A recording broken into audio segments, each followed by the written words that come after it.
Remember, he might be in his early 20s now, a young man, a handsome, a good-looking young man, a man with many talents, a man with wisdom. اور سب سے بڑھ کر یہ کہ خدا کا ہاتھ اس پر ہے اور خدا کا مقصد آگے اس کے وسیلے سے پورا ہونا ہے. وہ کہہ رہے مجھے یہاں سے چھڑوا لینا، کیونکہ عبرانیوں کے ملک سے مجھے چرا کر لے آئے ہیں، اور یہاں بھی میں نے ایسا کام نہیں کیا جس کے سبب سے قید خانہ میں ڈالا جاؤں. I am innocent. زیادتی ہوئی ہے میرے ساتھ، اور اگر تجھے یاد رہے مجھے یاد کرنا، فرعون کے سامنے میرا ذکر کر دینا. لیکن یوسف کی اس بات سے تو کچھ نہیں ہونے لگا نا. It will all be in God's sweet timing. اور ہم دیکھیں گے کہ اس میں وقت لگے گا. ابھی وہ کرے گا تو صحیح، لیکن کسی اور وقت کرے گا. جب سردار نانپز نے دیکھا کہ تعبیر اچھی نکلی تو یوسف سے کہا میں نے بھی خواب میں دیکھا کہ میرے سر پر سفید روٹی کی 3 ٹوکریاں ہیں، اور اوپر کی ٹوکری میں ہر قسم کا پکا ہوا کھانا فرعون کے لیے ہے، اور پرندے میرے سر پر کی ٹوکری میں سے کھا رہے ہیں. اب یہ بھی کوئی بہت کمپلیکیٹڈ نہیں ہے ڈریم.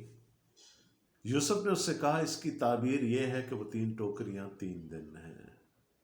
پہلے بھی 3 دن کی بات ہوئی، اب پھر 3 دن کی. سو اب سے 3 دن کے اندر فرعون تیرا سر تیرے تن سے جدا کرا کے تجھے ایک درخت پر ٹنگوا دے گا، اور پرندے تیرا گوشت نوچ نوچ کر کھائیں گے. God has judged you too. اور خدا کے نزدیک تیرے لیے کنڈمنیشن ہے، سزا. اور سزا کیا ہے کہ 3 دن کے بعد تیرا سر تن سے جدا کر کے تجھے لٹکا دیا جائے گا درخت کے ساتھ، اور پرندے تیرا گوشت نوچ نوچ کر کھائیں گے. not a good news. اس کے بعد اس بیچارے کی حالت کیا ہوئی ہوگی we don't know. اور تیسرے دن جو فرعون کی سالگرہ کا دن تھا، یوں ہوا کہ اس نے اپنے سب نوکروں کی ضیافت کی، اور اس نے سردار ساکی اور سردار نانپس کو اپنے نوکروں کے ساتھ یاد فرمایا. ان کو بھی بلایا گیا. قانون ہوتا ہے، ڈیکورم ہوتا ہے ہر ایک ایونٹ کا. اور اس نے سردار ساکی کو پھر سے اس کی خدمت پر بحال کیا، اور وہ فرعون کے ہاتھ میں پیالہ دینے لگا. پر اس نے سردار نانپس کو پھانسی دلوائی جیسا یوسف نے تعبیر کر کے ان کو بتایا تھا. لیکن سردار ساکی نے یوسف کو یاد نہ کیا بلکہ اسے بھول گیا. جو کچھ یوسف نے بتایا تھا ان دونوں کو ویسا ہی ہوا، اور 3 دن کے خاتمے پر ہی ہوا. ایک بحال کر دیا گیا، دوسرا مار ڈال گیا.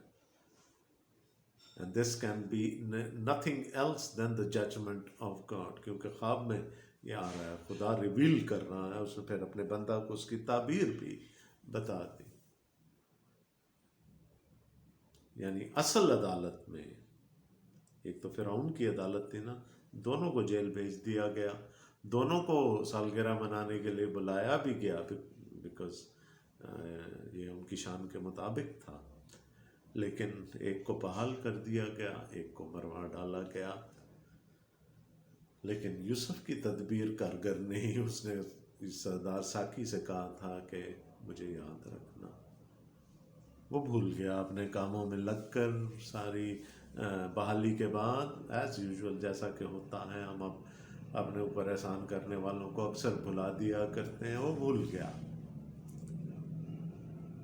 کیونکہ میں نے آپ کو پہلے بھی کہا یہ سب یوسف کی خواہش کے مطابق نہیں ہو رہا، یہ خدا کے ٹائم ٹیبل کے مطابق سب کچھ ہو رہا. اور خدا کے ٹائم ٹیبل کے مطابق ابھی 2 سال اور ہیں یوسف کی رہائی میں. اس لیے اس کی میموری بلینک ہو گئی، وہ یاد ہی نہیں رہا اس کو یوسف. شاید کبھی یاد بھی آیا ہوگا تو جھٹک دیا ہوگا اس نے اس خیال کو اپنے ذہن سے. تو کہانی ٹوسٹ لے رہی ہے. There are turns, there are twist in the tale, اور کہانی آگے بھی جاری رہے گی.